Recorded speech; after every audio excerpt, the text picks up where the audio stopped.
આ તો સારું ફરમાઈશ છે, નકર અમુક જાજા 10-12 કલાકારો હોય ને તેમ ફરમાઈશ આપણને એમ થાય કોઈક સામે ફરમાઈશ દેવાય, ફરમાઈશ ન હોય. એમાં શુદ્ધ ગુજરાતીમાં લખેલું તું સટક એટલે બીજાનો વારો આવે. હું આમ શોખું લોકો તો પાછું આપણે અહીંથી કેવું પડે, હું હા તમારી ફરમાઈશ લઈ લેવું. બીજું તો હું કેવું આમાં ક્યાં આમાં તો ઈશ્વરે 5 વર્ષનો 2 વર્ષનો જે કઈ સમયગાળો આપ્યો હોય ને એ અહીંથી ભાગ ભજવી નીકળી જવાનું હોય.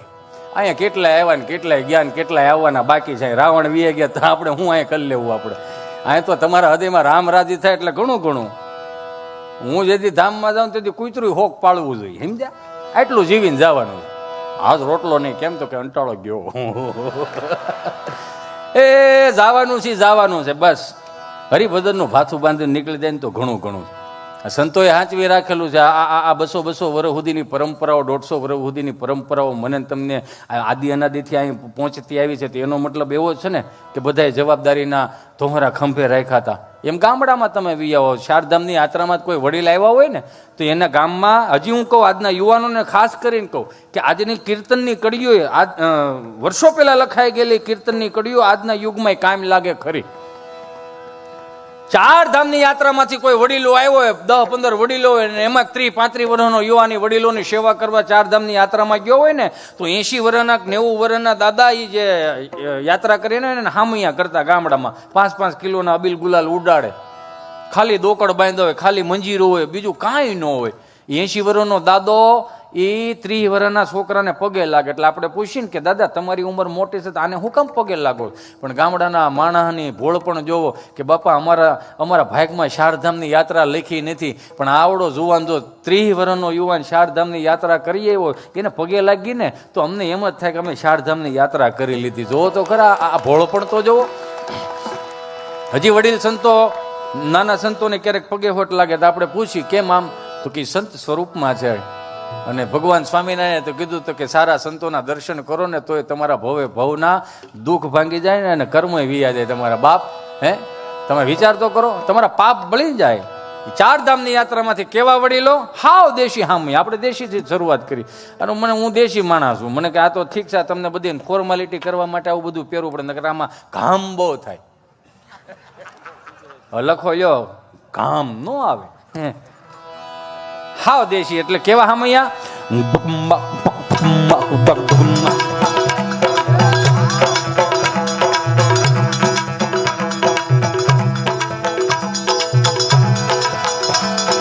ફેરી વળાવી સજ કરું ને ઘેરે આવો ને હાલો.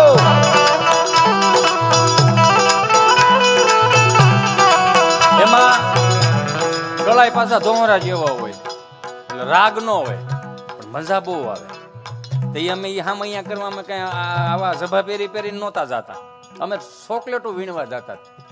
ઓલા હાકરના ગાંગડા આવે ને, હાકરના પડા લઈને ગયા હોય એટલે ઉડાડતા હોય. લાલ પીળા મમરાની નાની નાની ઠેલીઓ હોય, મજા બહુ આવતી હો. આગળ લઈ જાઓ તમને, એની સફર કરાવું.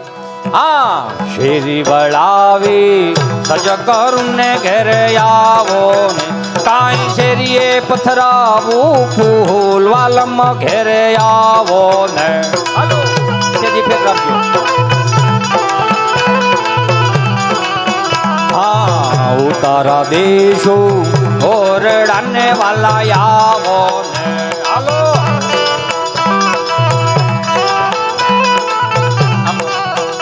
સંતોને તો મજા આવે છે એટલું મને આમ દેખાય છે, પણ પાછળ બધાને કોઈ મજા આવે છે મારા બાપ.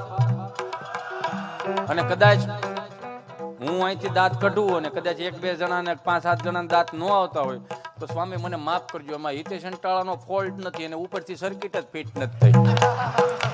એમાં હું છે ઘેરે દાંત નો કાઢતો થાય, હું કામ કાઢે એ કે એ તો મારો દીકરા રૂપિયા લે કે ઈ કે એમ થોડું ઘેરે રખાય. એટલે બાપ મજા કરો ને યાર, હું આમાં વાંધો શું છે? કેમ કે આ તાલ રહ્યો ને, આ તાલ એ આપણા બાપનો તાલ છે. આપણા બાપનો તાલ છે. ડમરુથી મૃદંગ મોઢેથી બોલો, મોઢેથી ભમ ભમ. ઈ કહું આગળ ને આગળ તફાવત સમજાવો મારા બાપ. આ તાલ રહ્યો ને આપણા બાપનો તાલ છે. પેલા ડમરું હતું, પછી અમારા મૃદંગ આવ્યું, મૃદંગ માંથી તબલા આવ્યા. એટલે આપણા બાપનો તાલ એટલા માટે કે આ વગાડી ને સ્વામી એટલે એક વખત તો આમ આમ થઈ જાય ખરું. કેવી રીતના ઉસ્તાદ?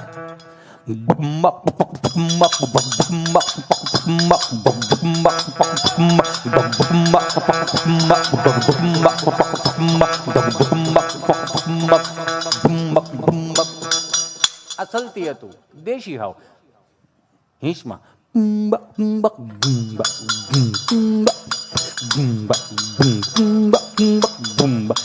આ દેશી એમ. પછી આ પશ્ચિમી સંસ્કૃતિના અનુકરણો આવ્યા ને સ્વામી, એમાં આપણા બાપના જે આ દેશી વાદ્યો હતા ને ધીમા પડી ગયા. શું કામ? કે હવે બધાને છે ને ધબિંગ ધબિંગ સાંભળવાનો બહુ શોખ થયો. લાવો લખી દઉં કે કોઈ પણ ફળિયાની અંદર કે કોઈ પણ ફ્લેટની અંદર તમે દેશી કીર્તનો કરતા હશો ને તો આજુબાજુ વાળો એને શરમ આવશે કે આપણે જવું જોઈએ સાંભળજો. એટલે સાંભળવા આવશે ને કોઈક બીમાર માણસ 70-75 વર્ષના બાગ દાદા બીમાર હોય ને આ વાગતું હોય ને તો એમ ન કે આ હું ડેકેરો સડાયો છે એવું ન કે. પણ આ જે નવા વાદીઓ આવ્યા ને, સંશોધનો નવા થયા, પશ્ચિમી સંસ્કૃતિનું અનુકરણ થયું ને, એમાં નવા વાદીઓ આવ્યા. કેવા વાદ્યો?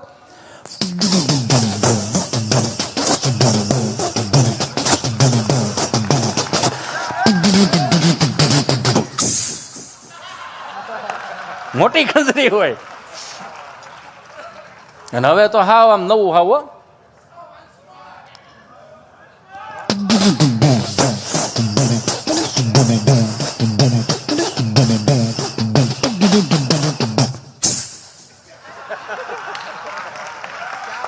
અને હવે તો નવા વાદ્યો આવ્યા એમાં તો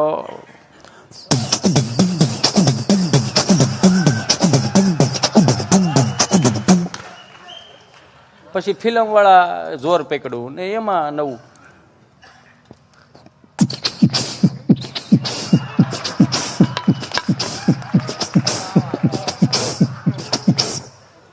અને હવે તો હાવ દાટ વાળ્યો છે.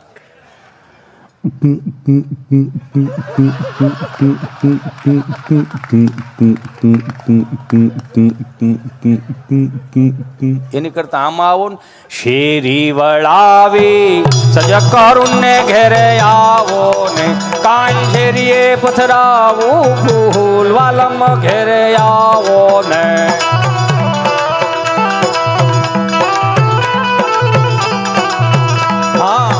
ઉતારા દેશો ઓરડાને વાલા આવો ને.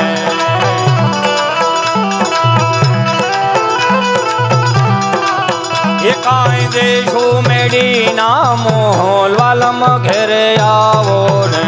હાલો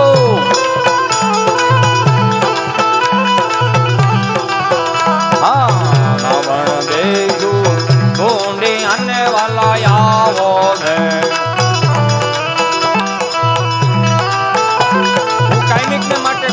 આ કડી રહી ને આજના યુગમાં કાયમ લાગે. લ્યો ઘણા વર્ષો પહેલા જયારે ત્યારે લખાણું હોય છે ત્યારે બોલાણું હોય છે ત્યારે કે ઉતારા દેશ ઓરડા વાલમ ઘેરે આવો ને.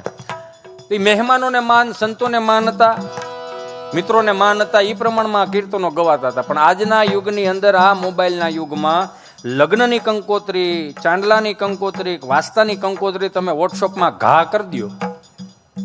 ઘા જ કહેવાય. હા ફોરવર્ડ સોરી સોરી લે પણ એમાં ઓછી ગયું.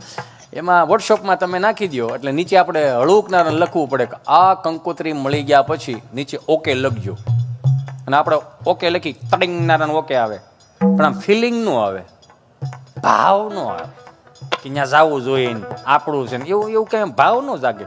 પણ 20 વર્ષ પહેલા મને યાદ છે ત્યારે, 25 વર્ષ પહેલા મને યાદ છે ત્યારે કે 15 મજૂરનું ભાત વાડીએ કામ હાલતું હોય, 15-20 દાડિયા હોય, મજૂર હોય, અને એકલી બા 70-65 વર્ષની બા રોટલા કરતી હોય, બપોરના 11:30 વાગી ગયા હોય, અને કોક મહેમાન આવે રાજદૂત ને સુઝુકુ લઈને એવું બધું આવતા, અને ખાટલા ઢાળી દે, ઓછાડ પાથરી દે, તકિયા નાખી દે, અને બા લોટવાળા હાથે આમ લૂતી આવે. અરે આવો ને બાપા, આવો આવો આવો, જય સ્વામિનારાયણ, જય સ્વામિનારાયણ. બાપા ધોમ તડકાનું શું આવવાનું થયું? પાણીના કળશા ભરી દે, ચા પાઈ દે. પછી કે શું આવવાનું થયું તું બાપા? તો કે ફલાણા ભાઈ નહીં, તો કે હા એના દીકરાના દીકરીના લગ્ન છે. અરે વાહ, લે બહુ સારું કર્યું, હજી તો હમણાં એને પૌણાવા ગયા હતા, લ્યો સમય જતા શું વાર લાગે છે? એની ઘેરે વરો આવી ગયો તો કે હા બા તમારે બધાને આવવાનું છે. અરે માર વાલા, કામનો પાર નથી, મજૂર મળતા નથી, અને અમે 20 જણાનું ટોળું, એ નાનો માણા, એનું ફળિયું નાનું, તમે આ બધાને ક્યાં હાસો છો? પણ જે કંકોત્રી દેવા આવ્યો હોય ને એ પ્રતિનિધિ તરીકે એટલો મજબૂત માણસ અને મોકલતા હોય કે બધાને તાણ કરીને આવજો, તઈ આ કડિયું કદાચ કામ લાગતી કે બા એના ફળિયા ભલે નાના રહ્યા પણ ઉતારા દેશો ઓરડાને વાલા આવો ને કાઈ દેશો મેડી નામોલ વાલમ ઘેરે આવો ને હાલો.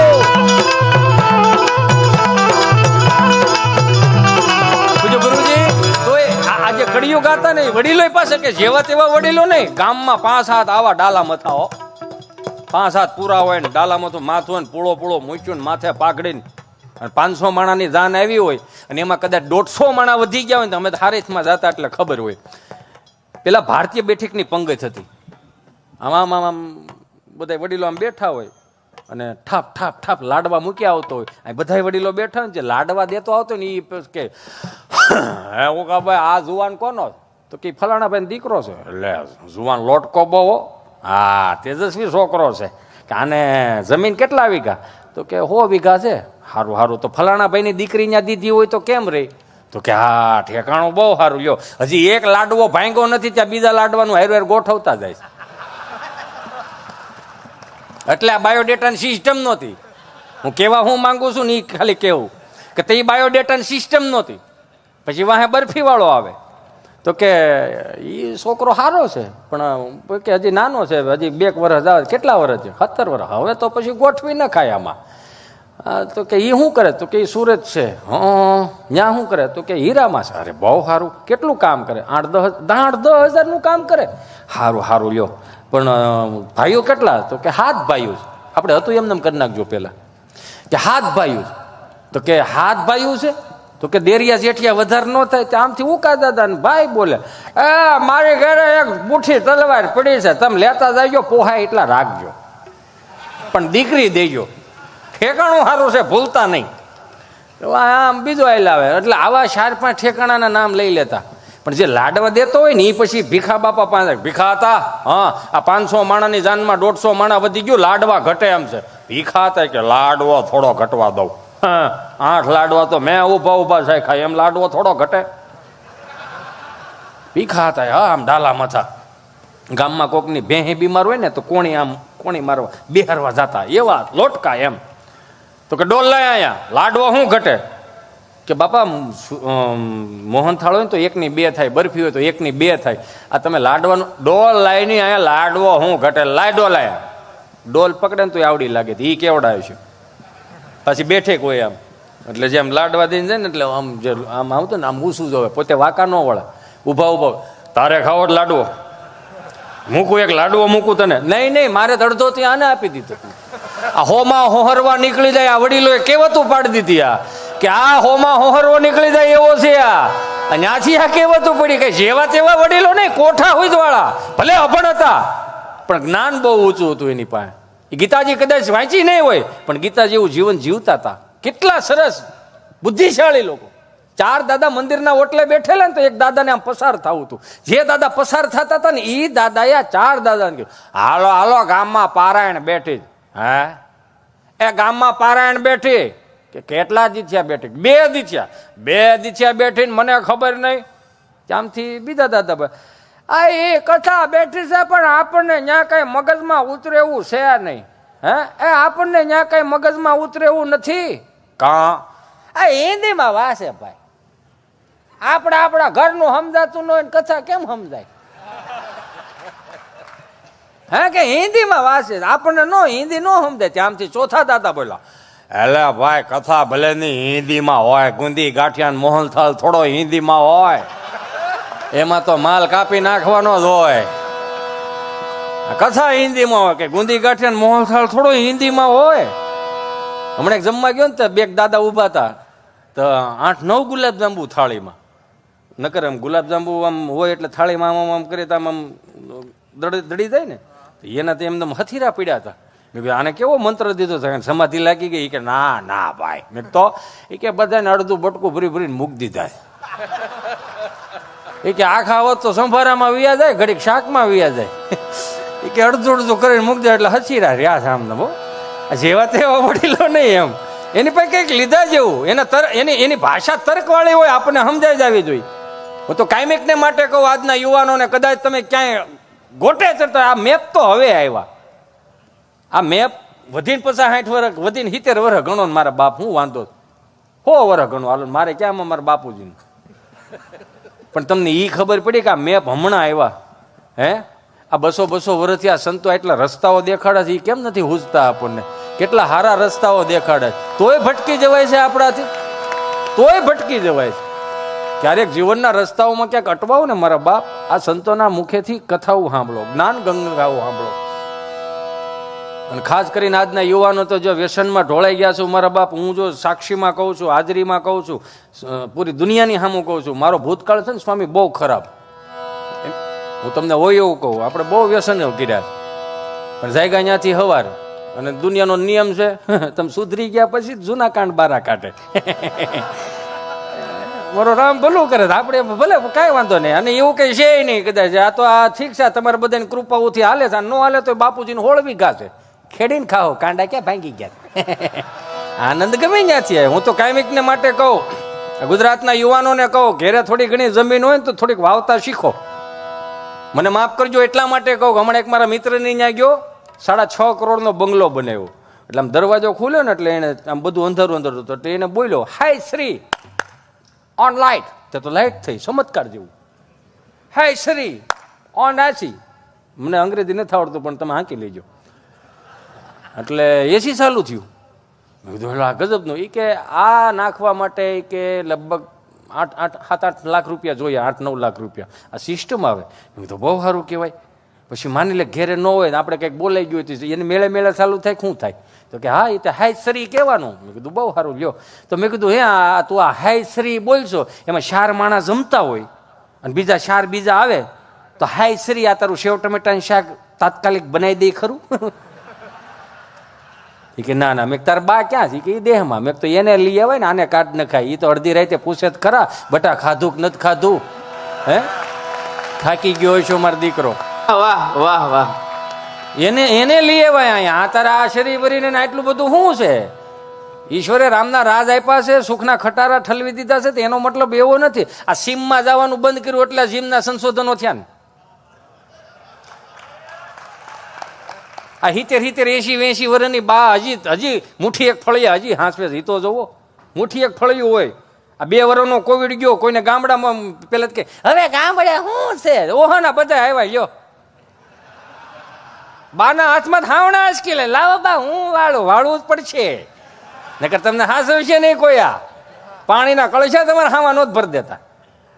જરી કેવું એટલું શાક બનાવ્યું તો અમે થોડીક સબ્જી બનાવી છે, વધી છે, લઈ જાઓ ને. એટલો વ્યવહાર આપણે વાહ ભાઈ વાહ. હવે હગા ભાઈ અરે નોખા થઈ થઈને 4-12 સણતર કરીને બાજુવાળા હારા થઈ ગયા. સમજાય ને વંદન. વીઘાના ફળિયા હતા પોહાણું ને, એટલે 4 સણતર ને 12 સણતર કરીને મહાનગરોમાં વીઆઈ ગયા. મહાનગરમાં ગયા તો અહીંયા જ બધું નોખું કરીને વીઆઈ ગયા. ત્યાં પાછા શનિ રવિ ભાઈ હારે ફાર્મમાં નાવા જાય. એટલે પણ ત્યાં ભેગું રહેવું તો ત્યાં ફળિયા હું કામ ટૂંકા કર્યા? આ જીવતા મા બાપના કેટલા જીવ દુખાણા તમે યાર. આ દિવાલો કાઢ નાખો એટલે મા બાપને મજા આવે કે ના ના આ પાછા ભેગા થયા એમ.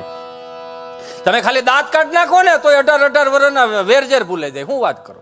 ખાલી સ્માઇલ આપી દો, કહેશો ભાઈ મારી ભૂલ થઈ ગઈ, આ 2012 છે, 2025-25 છેલ્લું દિવસો છે, હું કઈ મારાથી ભૂલ થયો તો એમ સોરી, માફ કરી લે ભાઈ. આ ભાવમાં ભેળા થયા છે, હાલ લેખ હક કરીને જીવી લઈ જિંદગી, આનીથી મોટું કાંઈ હોય નહીં. એટલું કરી નાખો ને તોય બધું મટી જાય. પણ હું ન જાઉં, મારાથી ન થાય, હું કેમ જાઉં? એને મને 5 માણામાં આમ કીધું ને તેમ કીધું. અરે ભાઈ જાને મારા બાપ, એ તો રાવણ પાસે 9 ગ્રહો પીડ્યા હતા તોય છટકી જવું પડ્યું અહીંથી. કયું કરતા હતા કેટલું. આ ગામડાને હાંચવી લેજો. હું તો કાયમિકને માટે કહું આજના યુવાનોને, AI નો જમાનો ભલે ગમે એટલો આવી ગયો, AI નો જમાનો આવી ગયો છે કે ટમેટો કઈ અહીંયા કઈ ફોનમાંથી નહીં આવે. હા, રોટલી શાક ફોનમાંથી ન આવે, મગાવી શકો, બનાવી ન શકો. ગાય, ગામડું ને ખેતી આ 3ને હાંચવી લેજો. ગાય, ગામડું અને ખેતી આ 3ને જેને હાંચવી લીધા ને એ કોઈથી દુઃખી નથી. ત્યાં જોઈ લો આપણા બાપ દાદા હજી ટહકારાવું કરે છે, માવું હજી ટહકારાવું કરે છે. હે તાહળી તાહળી દૂધ પીતા હતા કેવા આમ તમે જો તો કરો તોય બા બિચારી હજી ગામડાને હાચવીને રાખ્યા છે